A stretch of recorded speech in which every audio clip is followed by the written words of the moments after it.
action. So, the lovely Rosanne Jacks. Welcome, welcome, welcome. Hi, Eli. So happy to be here. Yeah, it's fantastic. Really great. So, you are, I'm not sure what number you are. I think you're number 7 in the 45 speakers, 45 interviews, 45 minutes, 45 days. I like the number 7. That's good. That's good. You're number 7. So, fantastic. And thank you so much for joining me. I'm really grateful for your time. I've known you for a fair while now. Well over a year, isn't it? More than that. Couple of years. Mm. Yeah. It's like we've known each other forever. Let's just start, Rosanne. You're an amazing intuit, if I can call you that. Yeah. And you work with dreams. Yes, I do. And that is a very beautiful, interesting, deep, mystical, archetypal, field that not many people work in. Would you say that?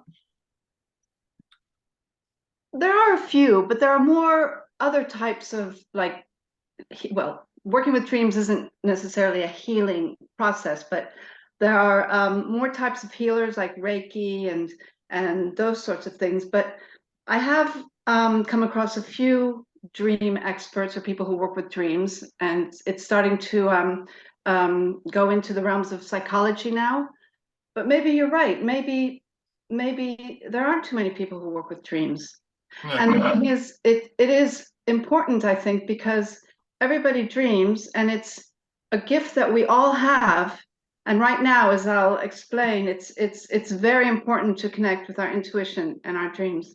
Yeah, that's the point you made there, is that everybody dreams, and that's what I find fascinating. And obviously, I've done your workshop, and even Theo got up the other day, my son, and he was like, "Oh, Dad, I've had a dream. What does it mean? What does it mean? Oh, what's it all about?" And it must be magical to work with people's psyche, and obviously in those different modes of like theta, gamma, delta waves. So you're dealing with deep subconscious elements. And you're right, it is a really important time to connect to that. So how are you finding it in Bristol, and what's the psyche like with the people who live here? Well, I think that Bristol is a very, this sounds a bit of a cliche, but it's a very high vibrational place. And there are a lot of, I moved here from Spain, and there is no other city in the UK where I would have wanted to live. I found myself here by chance, but now I'm so glad that I'm here.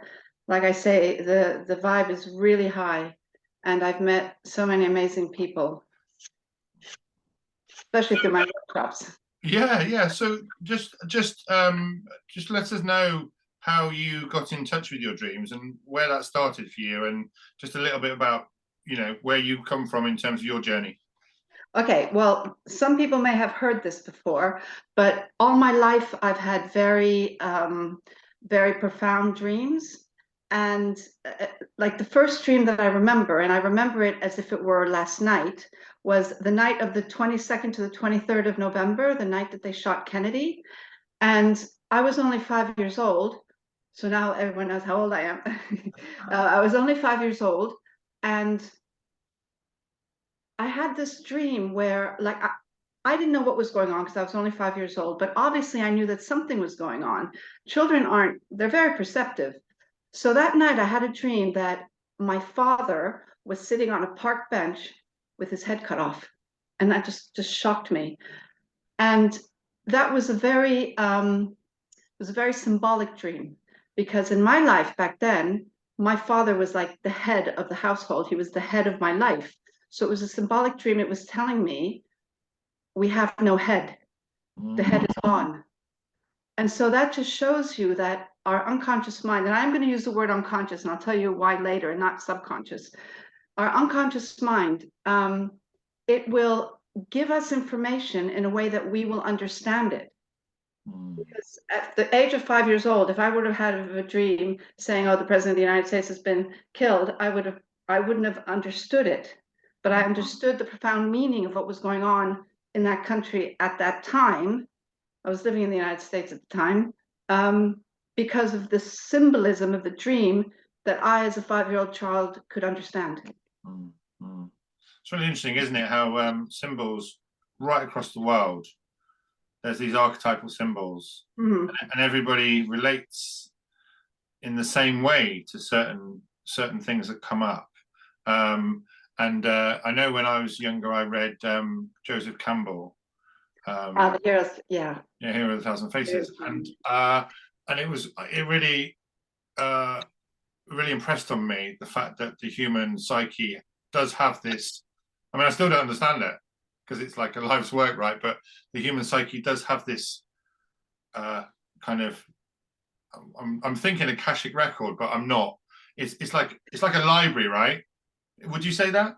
Yeah, it's like apparently each species, even little ants, each species has like a collective unconscious mind, and it all taps into the same. That species can tap into the same information, and this is why you have people inventing things at the same time at different parts of the world. And so, like Carl Jung, he talks about the universal symbols, and apparently every culture has the same symbols.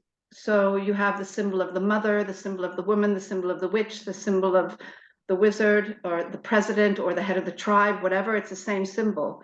And it's because as a humanity, we're all the same, we're all connected, we're one species. Absolutely fascinating. Yeah, it's I read Man and His Symbols when I was young.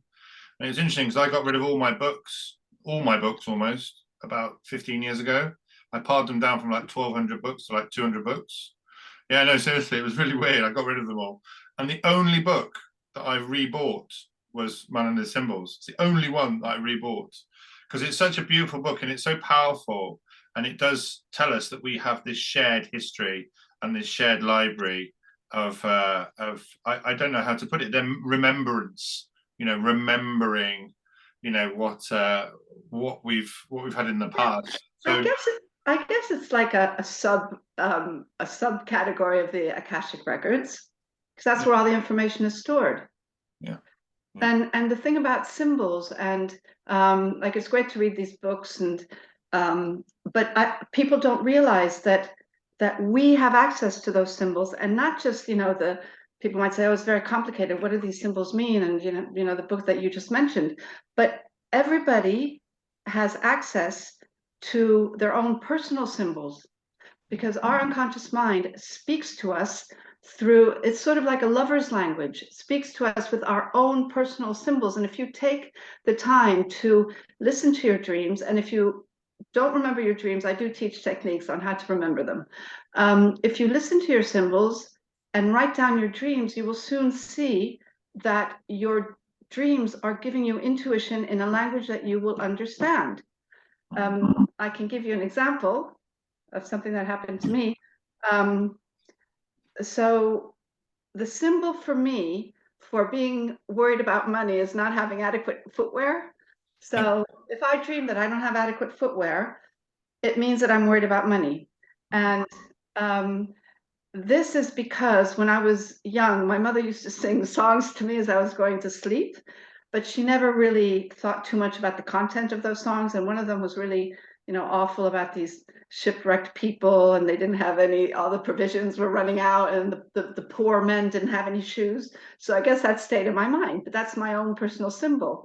So a few years ago, I was considering leaving my full-time job because I wanted to be self-employed and work for myself. And I had all my finances all set up, but obviously I was still worried. So one night I had a dream that and I don't know, Eli, if you've heard this story, but I had this dream where I was going on one of these little planes up to Iceland, I think it was, to see the geology there. And when I was on the plane, I looked down and I realized that I was wearing these high-heeled, strappy sandals. And I was like, oh my gosh, with the terrain in Iceland, I'm not going to be able to walk in these shoes. Plus, it's winter. These shoes are summer shoes. What's going on? Then in the dream, I got off the plane and I forgot about the shoes and everything was fine. This wasn't a lucid dream. Like I teach lucid dream, which has a series of benefits that I can explain. This was just your run-of-the-mill normal dream. So the next morning, I was writing in my journal. There's something about putting pen to paper that really engages your brain. I was writing my dream, and I got off the plane, and the shoes were just fine. And then I realized I'm not going to have any financial difficulties. The shoes were fine. There's no problem with the shoes. And so I quit my job, and it's been fine. Yeah, that's amazing. Yeah, your unconscious mind will never give you advice that's harmful, Right. or because it's connected with everything. So yeah, that's really powerful. I had a dream a few years ago, and it was a really interesting dream. I spent the whole night with JFK Jr. Oh. Yeah, the whole night. It was like we were like best buddies, going out and walking around and just being with each other and being in the park, and went to the beach, and we went down to the Statue of Liberty. We were in New York, went to Central Park. It was unbelievable. It was like a lucid dream, and I just spent the whole night with him. I still don't know what that means. I really don't, but it does show you. And when I woke up, I was like, I've actually been with that guy. It was like I'd actually been with him. It was so lucid. So yeah, that's what I call a real dream. Yeah, that you were actually somewhere else, because that happens. Yeah. So how does that work, and how does that compare with other dreams or lucid dreams? Oh, I've got a whole list here of all the different types of dreams. Yeah, go for it. In my experience, and also I've added to the list. You can see it's all sloppy with different writings, because every time I do a workshop, somebody adds to. So for me, a real dream is a dream where you are actually somewhere else, and this is not a lucid dream. A lucid dream is when you know you're dreaming, and that's different. That's a different category. So in what I call a real dream, your conscious mind or your unconscious mind goes somewhere else, and you're actually somewhere else. So like this happens every night, I believe, that aren't like your soul or your subconscious mind, your conscious, whatever you want to call it, it goes somewhere else. And in these dreams, in these what I call real dreams, there's like a different feeling to it. Like you just knew you were actually with him. That's a real dream, because you were really with him. Because your unconscious mind went to that other dimension, and you were with him. Because over there, we're all a big family. Like there's no. And there was a time that I was doing some extra training for lucid dreaming, and we had a special guest come in, and I can't remember what culture he was from. I can't remember if he was from Iran, or I can't remember, but he was talking about the different kinds of dreams in their culture, and he said, and next we have what we call a true dream. And he explained exactly what I just explained, but they call it a true dream, and I call it a real dream. And for me, that was such a validation. It means that what I experienced in my own personal experience turns out it's true with all humans, just like the symbols that you were talking about before. So that's a real dream. You're actually somewhere else, and when you go somewhere else in a real dream, you can pretty much 100% bet that anything that you saw in that dream is true. Right. So I have an example of a real dream that I had, and it gives me comfort in these times, but I don't want to say it here. It's a sure. But we'll do that in the pub, right? So no, we'll do it at the celebration. Yes. Okay. Yes. Yeah. So just go through your list of different types of dreams. Okay. Okay. So the first type of dream is just just your subconscious churning out the events of the day. And this is just a run of the mill. You dream about the office, or you're getting married, so you dream about the wedding. You're moving house, so you dream about moving house. And I just call that a run of the mill. I used to not pay much attention to these dreams, but again, during a training, we had another speaker who was a psychologist working with dreams, and she said that one day she had one of these just subconscious dreams, which was a pen on the table, just a pen. And she said, oh, that doesn't mean anything. But then one of her clients or one of her colleagues said, wait a minute, don't you want to write a book? And you're putting it off and putting it off. And she said, oh, yeah. So maybe subconscious dreams aren't that, maybe we should pay more attention to them. Yeah. Then we've got the anxiety dream. You're naked in public, you're in an exam you haven't studied, you're at the airport, you don't have your passport when you're in the check-in, those kind of dreams. Those are anxiety dreams. Then we've got another dream that I don't think is very significant from a spiritual point of view, is a physical dream. Like if your duvet falls off in the middle of the night, you'll dream that you're cold. Or if you have to go use the toilet in real life, you'll dream that you have to go to the toilet. Then you've got movie dreams. A movie dream is when you have a dream that looks like a movie.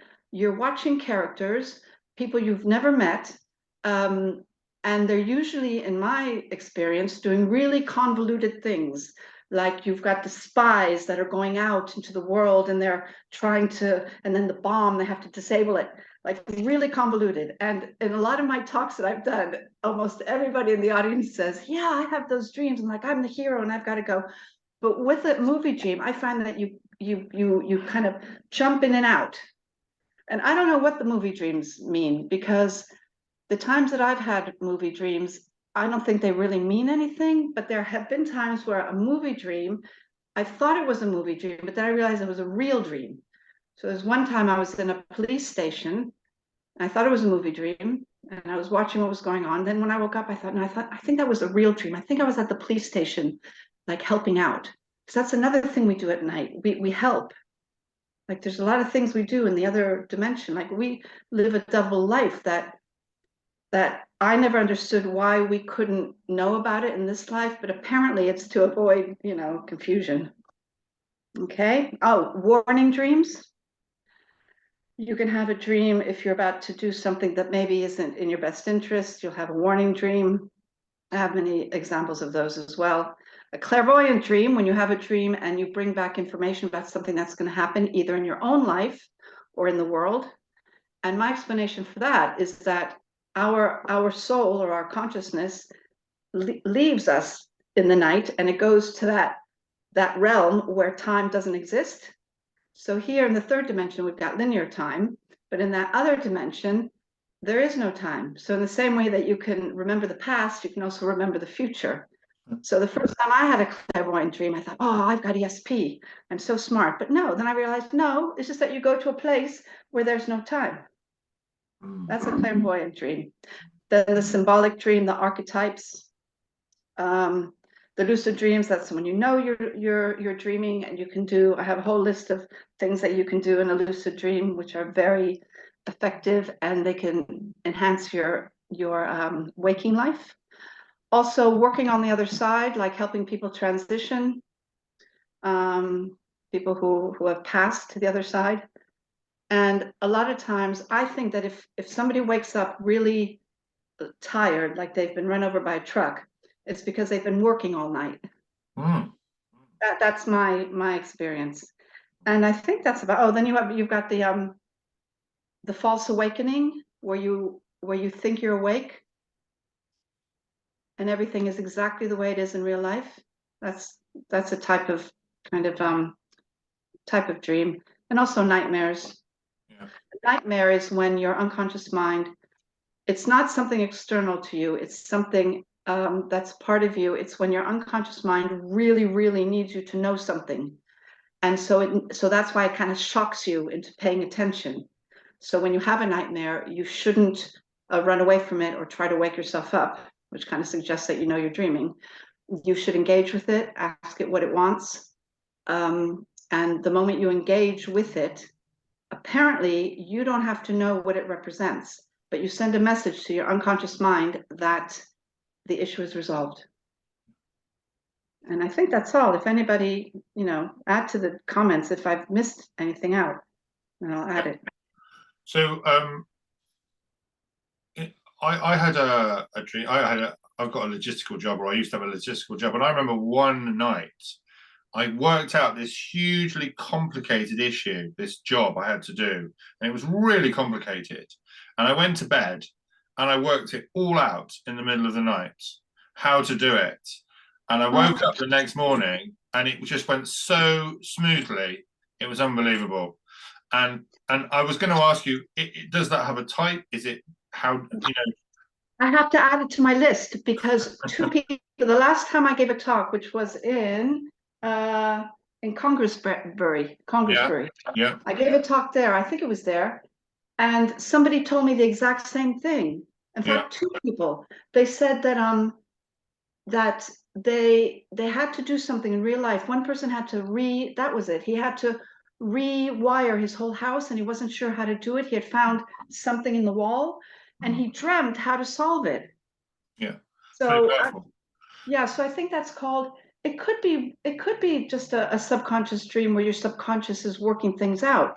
Because there are a lot of examples of scientists who have invented things in their dreams, like the periodic table. The sewing machine apparently was invented was thought up in a dream. So I'm going to call that, what should I call that? What kind of solution dream? Solution dream. A solution dream. A solution dream. So for anybody who wants to start working with dreams, just as a real, I always like the starter pack, right? I think it's always good to just something which somebody can just do regularly, really easy, just to get them in the flow. So how do we do that, and what do you recommend? Okay. This isn't for gaining lucidity. This is just working with your dreams and connecting with your intuition. The very first thing is just to have the intention. So usually when we go to sleep, we're like, oh my God, what do I have to do tomorrow? But what you do is you just go to sleep and you can either just say inner dreamer, I'm open to listening to tonight if you have any information to send me, or just have the intention of remembering your dreams. And when you wake up in the morning, don't move. Don't move. Just think. Before you move, just think, what was I just doing? What was I just doing? And then it only takes a couple of minutes. Write down your dream. And if it doesn't seem significant and you say, oh, this is rubbish, it's not significant, it's because it's the first time you've done it. It takes a while. Once your unconscious mind realizes that you're paying attention, it will start sending you more messages. And another thing that's very, very effective is if you have a problem, you go to bed and you fall asleep thinking, tonight I will receive the solution for whatever. Tonight I will be told whether I should change my job or not. Whatever it is that tonight I will be told whether I should move house or whatever it is. And then just pay very close attention to your dreams. Sometimes the most insignificant detail that you wouldn't normally notice, if you write in your dream journal everything that you dreamt about, the solution will pop out at you. And if it doesn't, if you still can't make any sense of it, tell your dream to somebody else, because there's sometimes that we are so caught up in our own situations or problems that we don't see the wood from the trees, and we think our dream means one thing when it actually means another.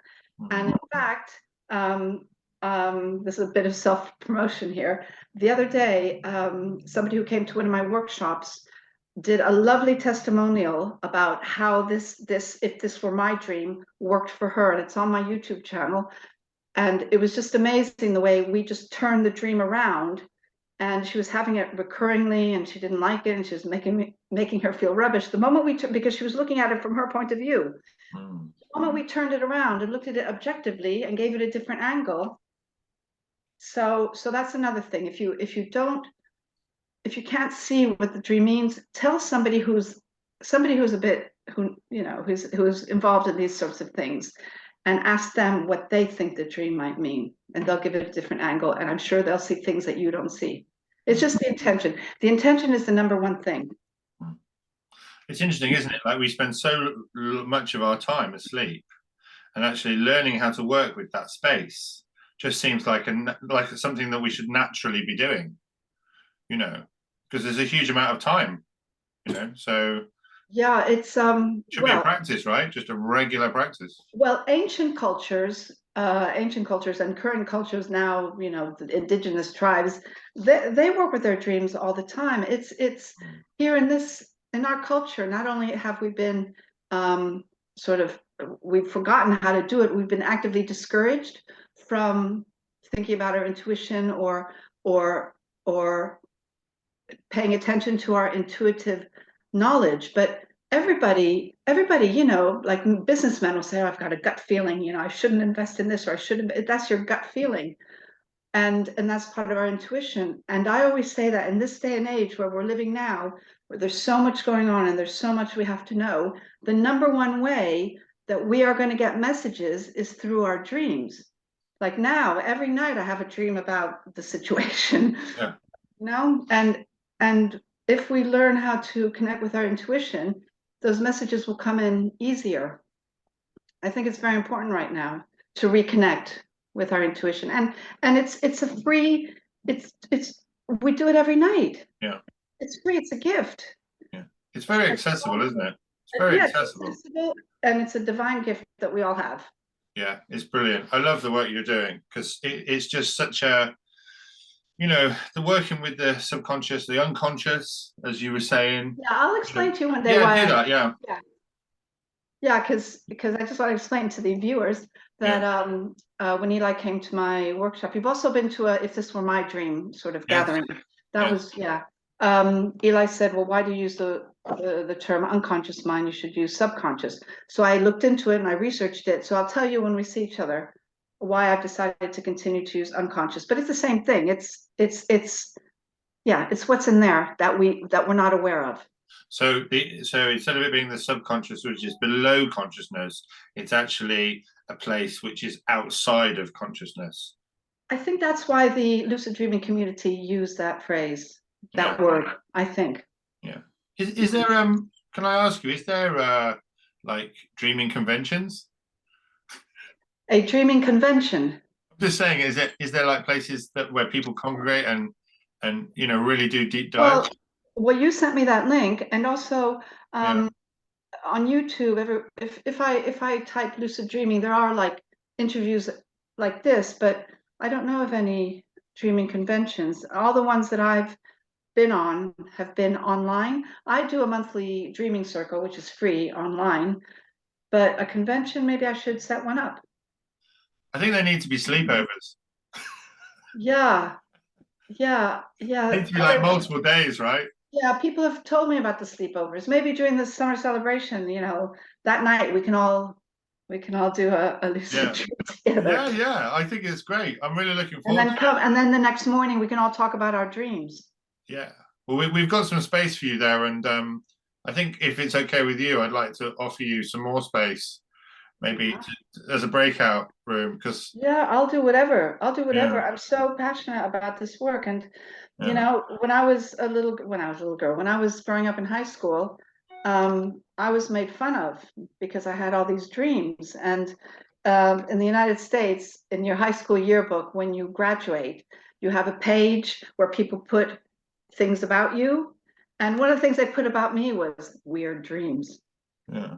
You know, but now it turns out that it's maybe it's turned into my life's work, you know, and I persevered. I didn't let my friends, you know.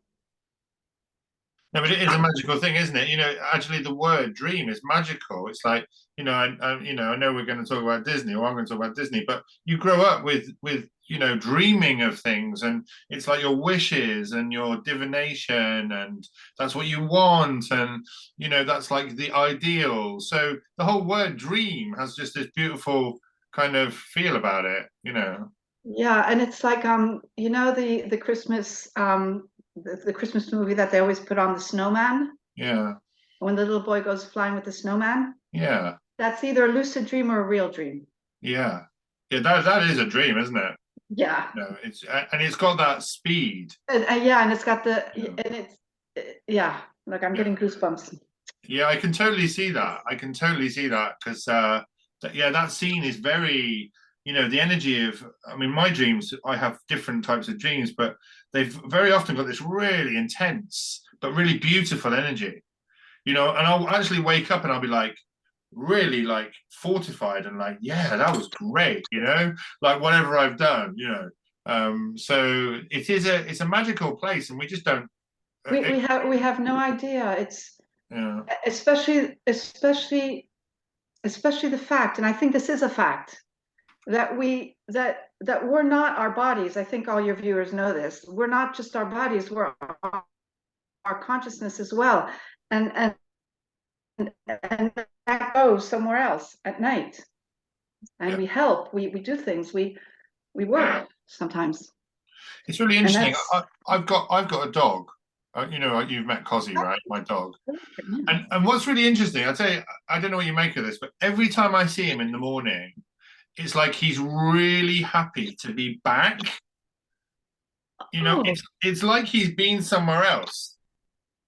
And when I oh, see him, he's just like really like, oh, I'm still here. I'm still with you. You're still here. And it's like he's completely gone somewhere else when he's been asleep. yeah, dogs do have souls, and so do cats. Yeah. And when he comes back, he's like, oh, hi, Dad. How you doing?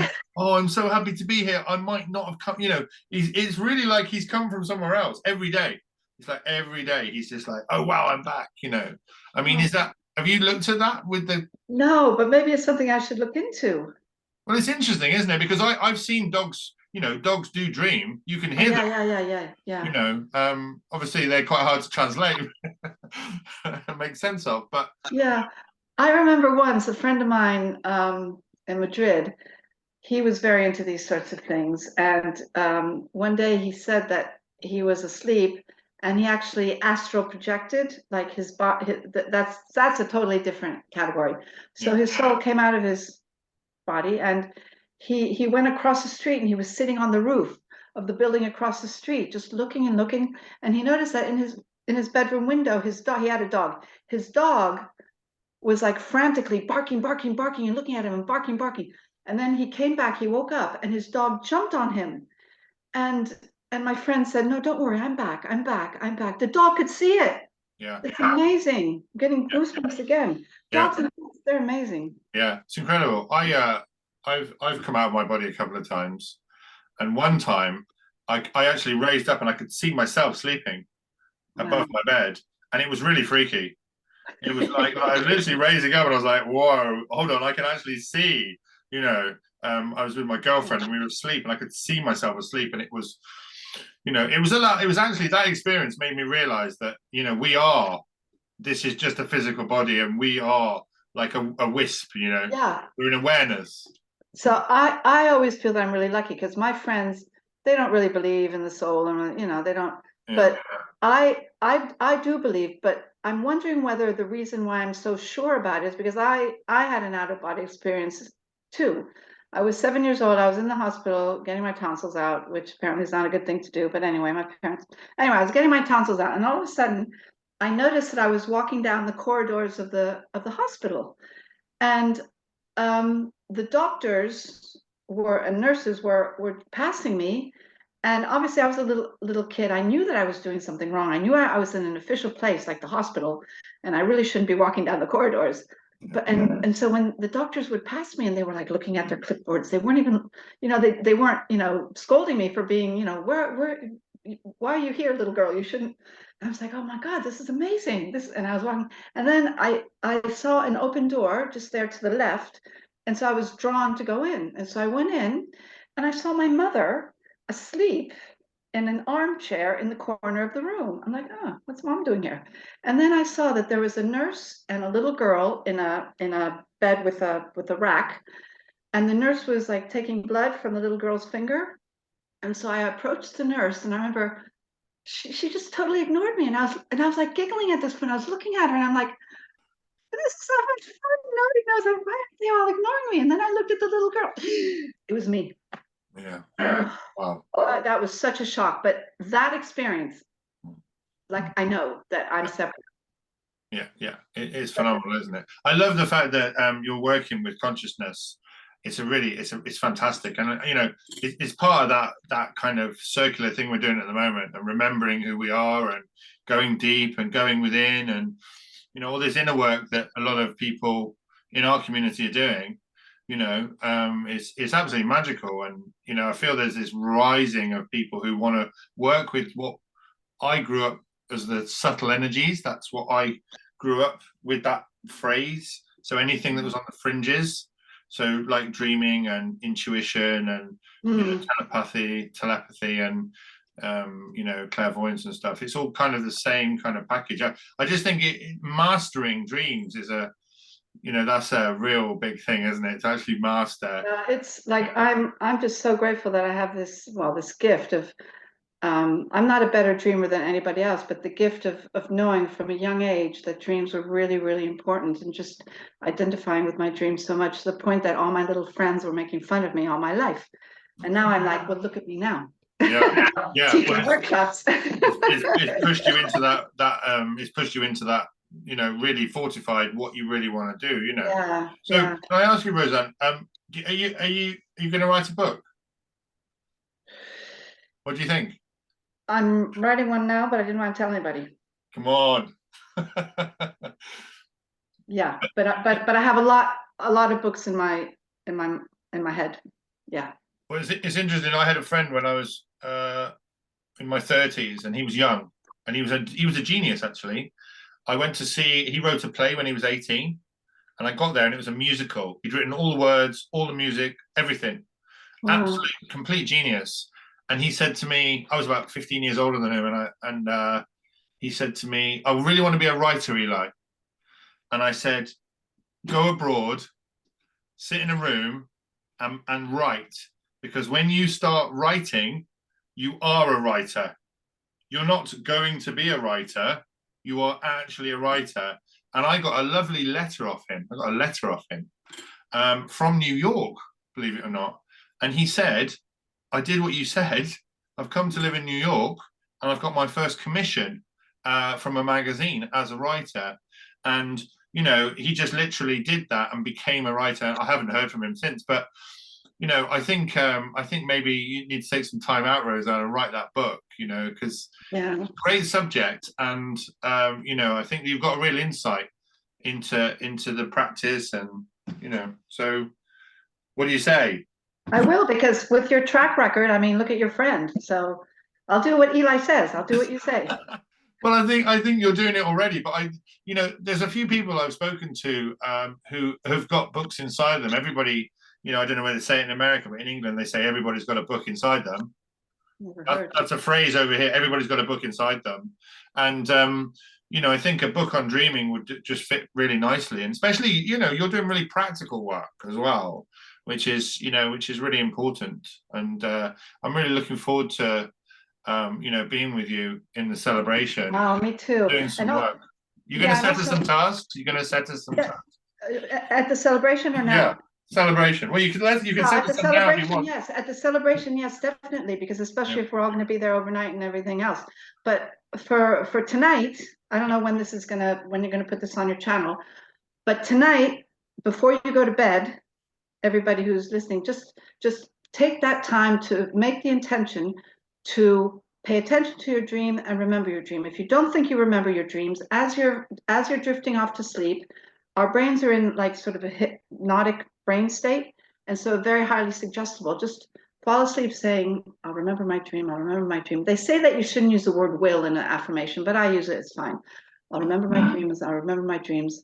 And then see what you come up with. And if you have any particular situation that you want an answer to, just say, "Tonight I will receive the answer to whatever," and you'll just be amazed. And you can do this every night. Every night we've got this opportunity. Every night we've got this wealth of information from our own higher self, from the universal unconscious, from each other. It's a fascinating, you know, subject, isn't it? And it's so huge as well. And I really feel it's undervalued. When I first met you, I was just like, wow, I've met actually somebody working with dreams. You're the first person I've ever met who is actually working with dreams. And, you know, I really hope that it super takes off for you. It's got to take off, because it's just really important right now. Yeah. And also at the summer celebrations, what we can do apart from tasks, we can do like a group dream. We all go and meet somewhere in the other dimension. That's really fun. That's exciting. That's really exciting. Yeah, I like that. That's a real collective unconscious thing, isn't it? Yeah. So Rosanne, we're almost coming up to our time. Okay. I think we've got another 5 minutes. So as I said earlier, well, actually, I was going to mention this, and I've got this in my notes here. Water is associated with dreaming. Yeah, am I right in saying that? And practice. Some people have a glass of water and they do intention work with water. Have you heard about that? Where you say your intention, you drink some water, you say your intention or what you want the question, and then you drink some more water, and it's like the water is a symbol for the unconscious on either side of your. Well, I've never heard that, but it sounds to me like a ritual, and any ritual that you do will trigger whatever habit you want to form in your mind.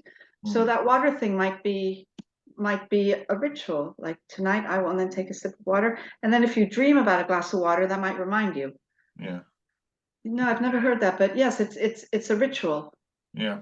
That's how I see it. I'll look it up. Yeah, it's like a practice, isn't it?